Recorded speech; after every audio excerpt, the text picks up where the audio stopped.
మన ప్రభు అయిన యేసుక్రీస్తు నామములో మీ అందరికీ శుభములు తెలియజేయుచు ఉన్నాను. పరమగీతముల గ్రంథము 6వ అధ్యాయము 10వ వచనము. సంధ్యారాగము చూపట్టుచు చంద్రబింబమంత అందము గలదై, సూర్యుని అంత స్వచ్ఛమును కళలును గలదై, వ్యూహిత సైన్య సమభీకర రూపిణియకు ఈమె ఎవరు? ప్రియ దైవజనమా, పరమగీతము గ్రంథములో క్రీస్తును వరుడుగా, సంఘమును వధువుగా ఆధ్యాత్మిక అర్థముతో ధ్యానిస్తూ ఉంటాము. ఇక్కడ షూలమ్మితిని వర్ణిస్తూ కొన్ని మాటలు వ్రాయబడి ఉన్నాయి. పరమగీతము గ్రంథము ధ్యానించేటప్పుడు ఆత్మీయ నేత్రములతో ధ్యానించబద్ధులమై ఉన్నాము. ఇక్కడ వధువు సంఘము ఏ రీతిగా ఉన్నదో వర్ణించబడినది. సంఘము అంటే మానవ నిర్మితమైన కట్టడాలు కాదు, కానీ రక్షించబడిన విశ్వాసుల సమూహము. వధువు సంఘములో ఆయన చూచిన ఈ లక్షణాలు సంఘములో పాలిభాగస్థులుగా ఉన్న మనలో ఉన్నాయో లేదో ఒక్కసారి పరీక్షించుకుందాము. సంధ్యారాగము చూపట్టుచు ఈ మాట ప్రాతకాల ప్రార్థనకు సాదృశ్యంగా ఉంది. అవను ఒక నిజమైన విశ్వాసి ఈ భౌతికమైన సూర్యుణ్ణి ఎదుర్కొనక ముందు నీతి సూర్యుడైన యేసయ్యను ఎదుర్కొనేవాడుగా ఉండాలి. అవును ప్రియ దైవజనమా, వేకువనే దేవుణ్ణి వెదికే మనస్సు మనము కలిగి ఉండాలి. రెండవదిగా, చంద్రబింబమంతా అందము. చంద్రబింబము ఎప్పుడు అందంగా ఉంటుంది? అమావాస్య రోజా లేక పౌర్ణమి రోజా? ఎప్పుడైతే అది ప్రకాశమానముగా నిండు చంద్రునిలా ఉంటుందో అప్పుడు అందముగా కనబడుతుంది. స్వయంగా ప్రకాశించే శక్తి దానికి ఉందా? లేదు కదా. సూర్యుని వల్లనే అది ప్రకాశమానముగా కనపడుతుంది. అలాగే నీతి సూర్యుడైన క్రీస్తు సన్నిధి కాంతి మన మీద ప్రసరించినప్పుడు మనము ప్రకాశించగలము. చీకటిలో చంద్రుడు ఏ రీతిగా వెలుగిస్తాడో అంధకార సంబంధమైన ఈ లోకములో జీవవాక్యము చేతబట్టుకొని మనము జ్యోతులుగా ప్రకాశించాలి.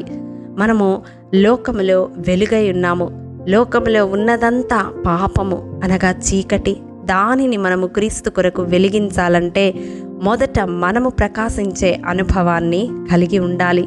అది దేవుని సన్నిధిని ఆశ్రయించుట ద్వారానే సాధ్యము. ఎందుకనగా మనం ఆరాధించే దేవుడు సూర్యుడును కేడెమునై ఉన్నాడని 84వ కీర్తన 11వ వచనం తెలియజేస్తూ ఉంది.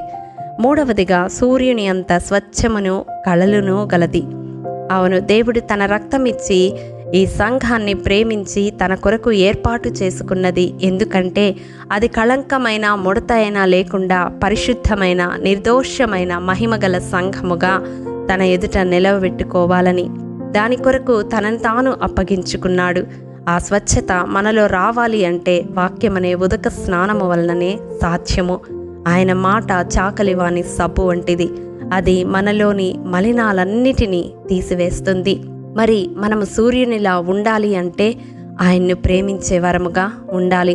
న్యాయాధిపతుల గ్రంథము 5వ అధ్యాయం 31వ వచనం ప్రకారం ఆయన్ను ప్రేమించువారు బలముతో ఉదయించు సూర్యుని వలె ఉంటారు. నాలుగవదిగా, వ్యూహిత సైన్యము. ఇది ఐక్యతకు సాదృశ్యము. వ్యూహము లేకుండా యుద్ధములో ఏ సైన్యము విజయము సాధించలేదు. మనము కూడా క్రీస్తు యేసు సైనికులమై ఆకాశమందలి అంధకార శక్తులతో అనునిత్యము పోరాడుచున్నాము. సంఘములో కూడా అపవాది దాడి చేసేది మొదట ఐక్యత మీదనే. వ్యక్తుల మధ్య అభిప్రాయ భేదాలు కలుగజేస్తూ ఐక్యతకు భంగము కలిగిస్తాడు. ఆత్మ వలన అనుగ్రహించబడిన సమాధాన బంధముతో మనమందరము ఒకరినొకరు సహించుకోవాలని వాక్యము తెలియజేస్తూ ఉంది. అవును, ఐక్యతను కాపాడుకొనుటలో మనము శ్రద్ధ కలిగి ఉండాలి. చివరిగా, భీకర రూపిణి. ఇది వెనుదిరగక సాగిపోవు స్వభావానికి సాదృశ్యము. ఆత్మీయ యాత్రలో ఎన్నో ఒడిదుడుకులు, ఇబ్బందులు, ఇరుకులు, కానీ వాటన్నిటిని బట్టి వెనకడుగు వేసేవారముగా మనము ఉండకుండా ఉండడానికి విశ్వాసములో, ప్రార్థనలో సాగిపోయే అనుభవము గలవారమై ఉండాలి.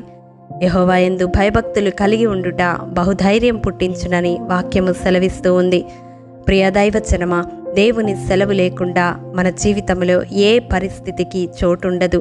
ఆ పరిస్థితి మన జీవితంలో అనుమతించాడు అంటే దాన్ని ఎదుర్కొనే శక్తిని కూడా మనకు ప్రసాదిస్తాడు.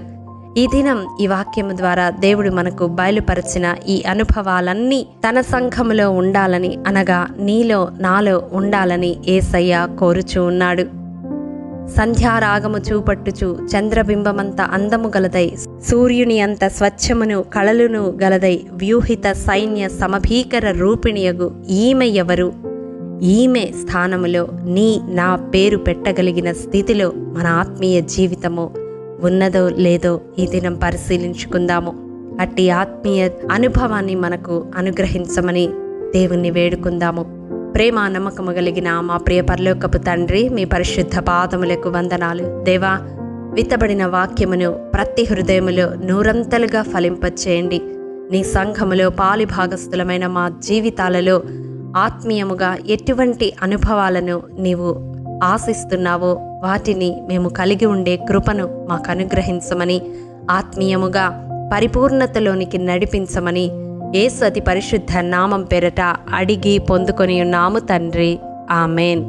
ప్రియ దైవజనమా, అనుదినము షారోన్ మన్నా ద్వారా అడగబడుచున్న బైబిల్ క్విజ్ ప్రశ్నలకు సమాధానములు ప్రతి నెల మొదటి వారము కామెంట్ బాక్స్లో పోస్ట్ చేయబడతాయి. కాబట్టి గమనించి మీకు తెలియని ప్రశ్నలకు సమాధానములు తెలుసుకొనగలరని ప్రభు పేరట మనవి చేయుచూ ఉన్నాము.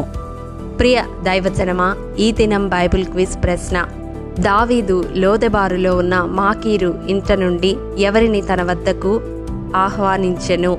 ప్రియ దైవజనమా, ఈ దినము జన్మదినము, వివాహ దినము జరుపుకుంటున్న వారికి షారోన్ గ్రూప్ తరపున హృదయపూర్వక శుభాకాంక్షలు తెలియజేయుచూ ఉన్నాము. దేవుడు శ్రేయస్కరమైన ఆశీర్వాదములతో ఈ సంవత్సరాది నుండి సంవత్సరాంతము వరకు మిమ్ములను నింపాలని ప్రార్థిస్తూ ఉన్నాము. ఆమేన్.